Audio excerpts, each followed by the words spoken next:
Okay, Professor Swaran Singh,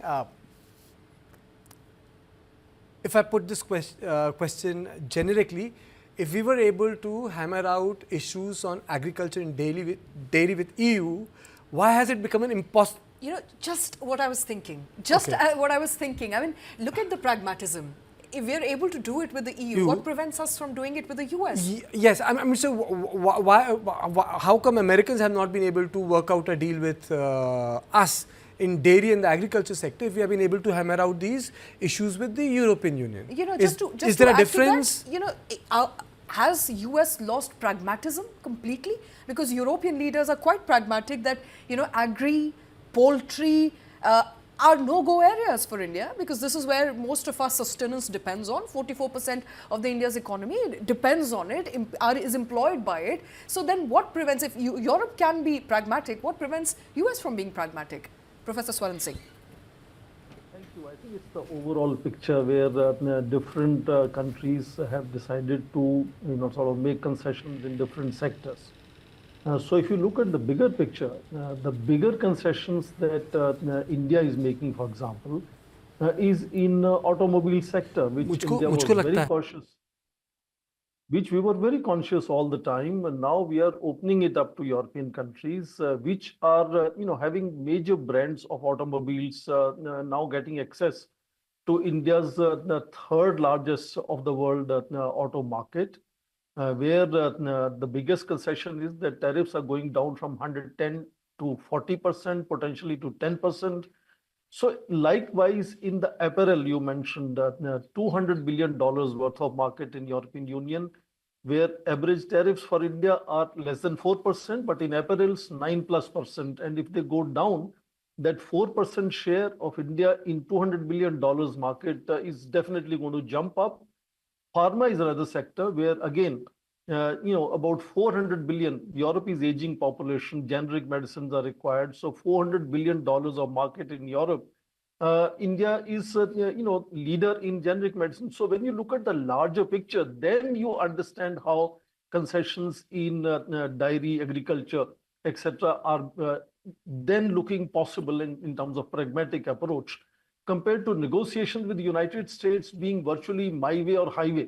And in that sense, if you look at the bigger discussion in which each side decides where they will be making concessions to each other, definitely, I think European Union's overall package is what makes it possible for India to make some concessions even in those very sensitive sectors, because other labor-intensive, process-driven sectors, exports are going to go up. So in that sense, the bigger picture is something that guides it. And of course, we can also speculate that the lessons learned both by European Union and by India by Trump's tariffs, you know, in last about 7-8 years, tariffs have tripled on European Union exports to United States. We are facing 50% tariffs on our exports. So maybe that also partly sweetened, so to say, the deal between India and the European Union, who are both looking at alternatives, and that makes them far more pragmatic and, let me say, also innovative. Here, the picture is not only focusing on lowering tariffs,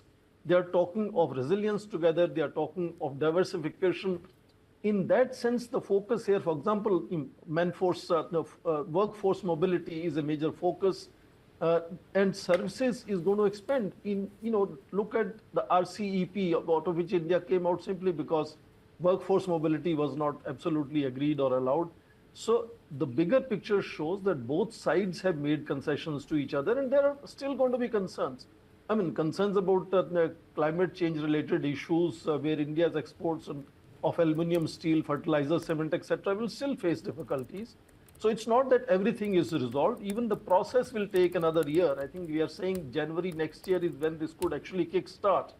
So there are issues, but the broader, in principle, understanding is that both want to be pragmatic, driven by domestic or external factors, and they've been able to hammer a deal. And that has indeed encouraged the second very interesting security and defense partnership initiative also, yes, which will also open up the avenues for India's DRDO in terms of collective manufacturing and innovation. So the bigger picture is that both wants to really come together in exploring alternatives to stabilizing global trade, which itself has decelerated.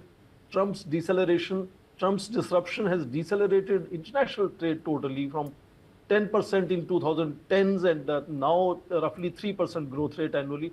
So it's a bigger concern at global level where structural factors are pushing India and EU to come together. And as well, domestic factors. India growing at 7+% is an attractive market.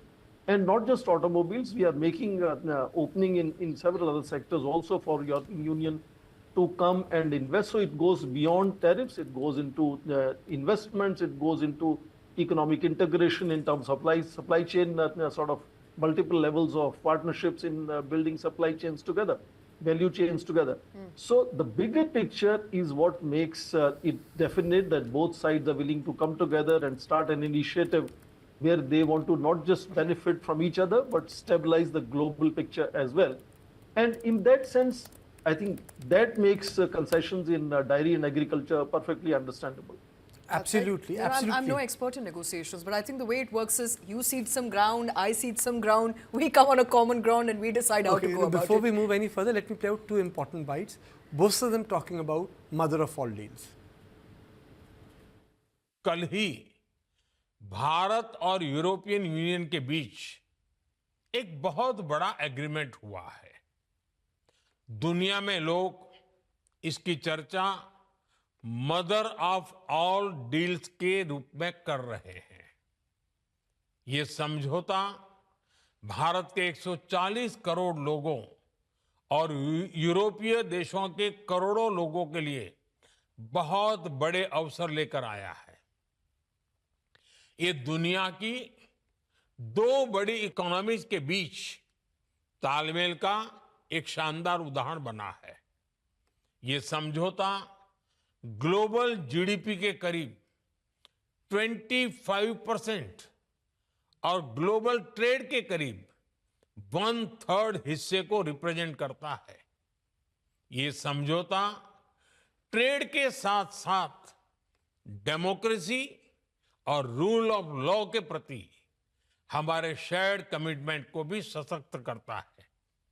साथियों, EU के साथ हुआ ये free trade agreement Britain और एप्टा समझौतों को भी complement करेगा। इससे ट्रेड और ग्लोबल सप्लाई चेन दोनों को मजबूती मिलेगी। मैं भारत के नौजवानों को, सभी देशवासियों को इसके लिए बहुत बहुत बधाई देता हूं। मैं textile, James and jewellery, leather and shoes ऐसे हर सेक्टर से जुड़े साथियों को भी बधाई देता हूं। ये समझौता आपके लिए बहुत सहायक सिद्ध होगा। साथियों, इस ट्रेड डील से भारत में मैन्युफैक्चरिंग को तो बल मिलेगा ही, साथ ही सर्विसेज से जुड़े सेक्टर का भी और अधिक विस्तार होगा। ये फ्री ट्रेड एग्रीमेंट दुनिया के हर बिजनेस, हर इन्वेस्टर के लिए भारत पर कॉन्फिडेंस को और मजबूत करेगा। We are on the cusp of a historic trade agreement. Indeed, some call it the mother of all deals. One that would create a market of 2 billion people, accounting for almost a quarter of global GDP. And crucially, that would provide a first mover advantage for Europe with one of the world's fastest growing and most dynamic continents. So the breaking news has come. Let me just share this breaking news with you. Ursula von der Leyen has tweeted, and I quote her, Europe and India are making history today. We have concluded the mother of all deals. We have created a free trade zone of 2 billion people with both sides set to benefit. This is only the beginning. We will grow our strategic relationship to be even stronger. And she uses the word strategic relationship. On this, I would like to address a question to Ujjwal Singh Bhatia sir. We will grow our strategic relationship. We want a strategic relationship to be even stronger. What will be the pillars of these strategic relationships, sir?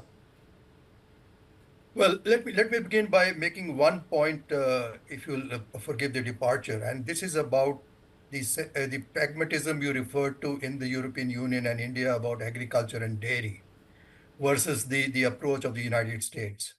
I think we need to understand that agriculture and dairy are sensitive to all three parties.